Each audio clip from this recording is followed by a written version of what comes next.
Well, welcome to the first Murnaghan Google Hangout. We're here to discuss some of the issues arising from today's show. I'm going to be discussing the issues with the Daily Telegraph's senior political correspondent, Christopher Hope, and the columnist and blogger, Sunny Hundle. Good to see you guys. Thanks for joining me.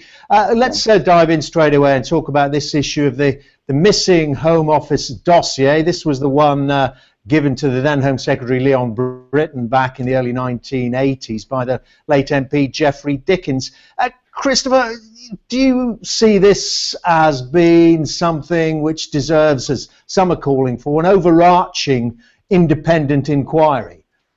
I think we're getting there, Dermot. I think, as your interview with Keith Vaz showed, I think we're getting towards a situation where it's becoming a bit as disparate as the phone hacking scandal, and we're going towards requiring possibly an overarching inquiry in the future. Not just yet. I mean, we're initially focusing on these Dickens dossier that was lost, and that's what Mark Sedwill will be in front of the Home Affairs Select Committee on Tuesday to say who is the legal advisor who will be carrying out that inquiry. But we're waiting to see. I think and Keith Vaz used that analogy. It's quite a helpful one, because I think we are going towards some form of need for some kind of overarching closure, which arguably you may get that from an inquiry, although as we've seen, Leveson didn't really close off that debate on hacking, did it? No. Sunny, what's your take on all this? I mean, David Mellor was also on the programme, and he was a Home Office minister at the time, and he said there was a whiff of a witch hunt about it all. Yeah, I thought that was a bit complacent. I think that there are serious questions to be asked here, and I think that Christopher's right that we are heading towards a broader national inquiry. And I think that Susie Boniface on your program made a good, argument for it, and said that, all these things need to be investigated, and we need to have a proper look into what was going on and why some mistakes were made. And I think it's incredibly complacent of former MPs like David Mellor on your program saying that, this sounds like a witch hunt and we shouldn't get too caught up in it, because those words will come back and bite them later on, I suspect. Well, let's stay, both of you, let's stay with the Leveson parallels, because as we've just seen with that inquiry and then the criminal investigations, the inquiry came before some of the criminal investigations, some of the trials, of course, one of which is just concluded. There are some more to come.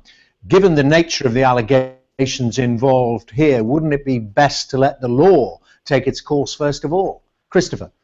Well, I agree that there is a problem that I think it was raised by this morning, that if you do have an overarching inquiry, then it gets delayed. It delays actual action on some of the specifics. As we're seeing in Leveson, I mean, there's all sorts of things which are going to happen now. Now this Old Bailey inquiry is concluded. I think the problem is you have too many overarching, overlayering situations. But the problem is, as Keith Vaz said, is you've got these individual eruptions of problems all over the place, and it'd be nice to pull that into one space, but that will further delay and probably not give the closure that everyone wants from this situation. I mean, it's a problem. I thought David Mellor's point, I know what Sunny means there, but also Mellor's point was probably valid, that he lived for 12 years after, didn't he, after presenting that dossier, Geoffrey Dickens, and he wasn't going on about it after, or didn't seem to be publicly talking about it. So it's interesting that that he didn't, and perhaps a point worth making.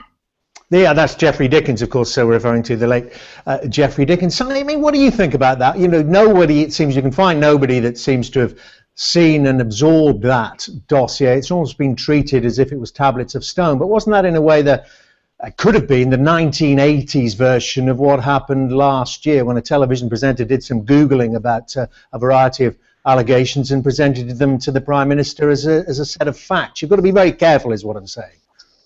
Yeah, I mean, that was a bit of a disaster, and I do agree that would be a bad situation to be in. But I think, look, the point about a public inquiry isn't just to look at the criminal sort of side of things, which are clearly important, but it's also to look at why exactly weren't these issues taken more seriously? Were there broader failings within the Home Office, perhaps within the police service, within the judicial system?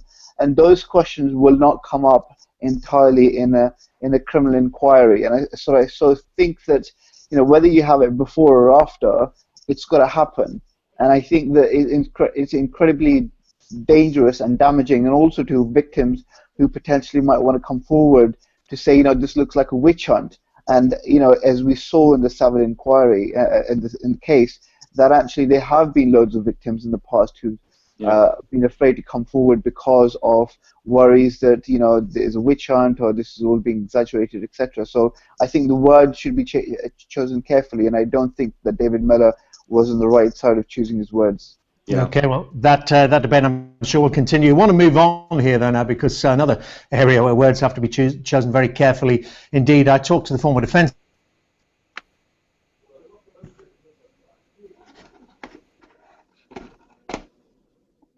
teams are fighting and have fought with ISIS in Syria and Iraq. Now, I put it to him, and this question was very carefully phrased. I said, given that tomorrow is that awfully sad anniversary of 7/7 in London, the 7th of July attacks back in 2005, I said, was it inevitable that something like that, given the numbers involved here who fought there, was it inevitable something like that would happen again? He was very careful, this is what I'm talking about, choosing the words carefully, he was very careful to say it's not inevitable something like that will happen again, but it's inevitable that someone will try. That's pretty chilling, isn't it?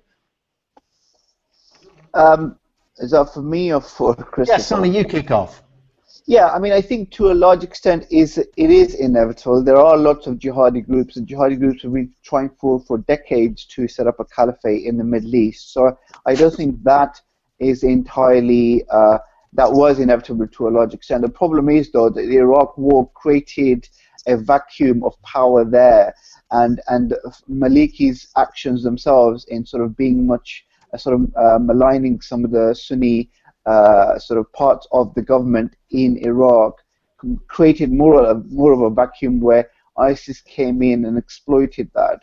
So there are loads of factors here, and I wouldn't blame the Iraq War entirely. The problem for us is, what do we do? And I thought it was interesting that Liam Fox said essentially that intervention in Syria was not going to happen, not now, and he was against it, thinking that it was going to make a bad situation worse. So to a large extent, we are spectators in all this.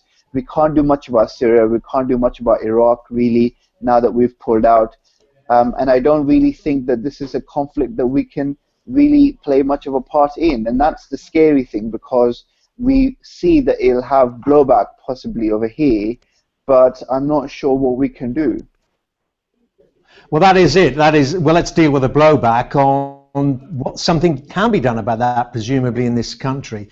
And Christopher, the question is, and the point to be made is this, is it not, that there is a small but significant number of young, mainly Muslim men in this country who go to fight overseas, to train and fight overseas and learn expertise in some terrorist techniques because they believe that somehow this nation oppresses Muslims and must be punished for it. How is that view countered?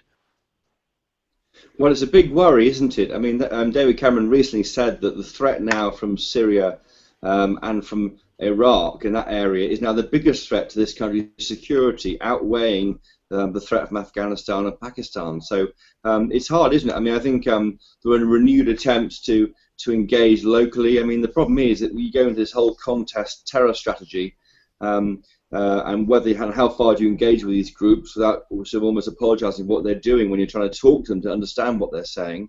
I think Malcolm Rifkind in today's Telegraph trying to bring it home to readers when he said that the reason he has seen, he's aware of the risk this country, and he's justifying these large queues at airports caused by the extra terror concerns. He says these are absolutely necessary, and we have to believe and trust what Malcolm Rifkind says. Don't forget, he's the chairman of a parliamentary body which oversees the security services, so he really is there. He is what he sees. We have to accept is a big risk to this country, and it's very hard for when you in the wake of Trojan Horse Gate, and we're hearing more this week from Peter Clark, when Birmingham schools were infiltrated by Islamist groups. I mean, the problem there you have is, at what point do you sort of impose what you might call a British culture on these people and try and make them sort of recognise they can't be extremists? It's difficult. Okay, worrying stuff. We're running out of time, so we'll move on. A recurring theme, one we've been discussing for several weeks, months, and indeed years for now. It's Ed Miliband's leadership of the Labour Party. And as I say, a recurring theme last week, one of his key policymakers was saying how difficult it was to get any traction for his ideas within, in particular, Ed Miliband's office. Sonny Hundle, do you think that Ed Miliband is in any trouble from within his own party? They don't traditionally get rid of their leaders easily, do they? Dermot, I think this horse has been flogged enough repeatedly. I mean, look, this is not, he's not facing even vaguely a challenge within his party. He's in a strong position because he has kept the party together, which is quite a historic achievement in itself. He has laid a path out forward for the party intellectually, organizationally, and even trying to come back to power, being in competition to be in power 5 years or 4 years after being defeated so badly is a massive achievement in itself. So I don't think anyone within the party is going to call for Miliband to leave anytime soon. So to a large extent, I think this is a Westminster bubble sort of a thing. We love to discuss these sort of plots, but I don't think it's going to happen. I think Miliband's going to carry on as before, as questions have been raised before, in taking the party forward. Okay, and I'm sure, Christopher, you go along with that Ed Miliband's going to carry on. But what's he going to carry on to? Do you think he's going to carry on to become Prime Minister? I think Sonny's right that he will carry on. I mean, we are going to see a Miliband Cameron election in May next year. I think Sonny's wrong to say it's a Westminster bubble issue. It's far more than that. If you talk to anybody outside the bubble, there are issues with how Ed Miliband presents on television. I think if the Labour lead in the polls is despite his leadership, really.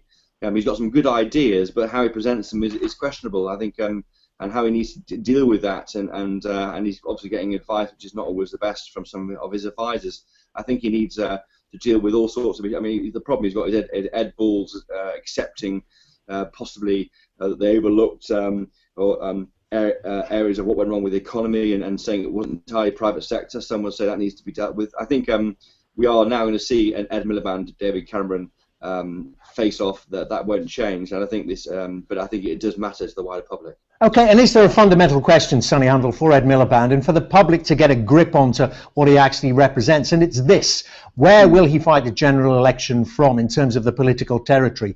Will he be more from the left? People think that that's how he got elected, or will he take them back more towards the old Blairite years?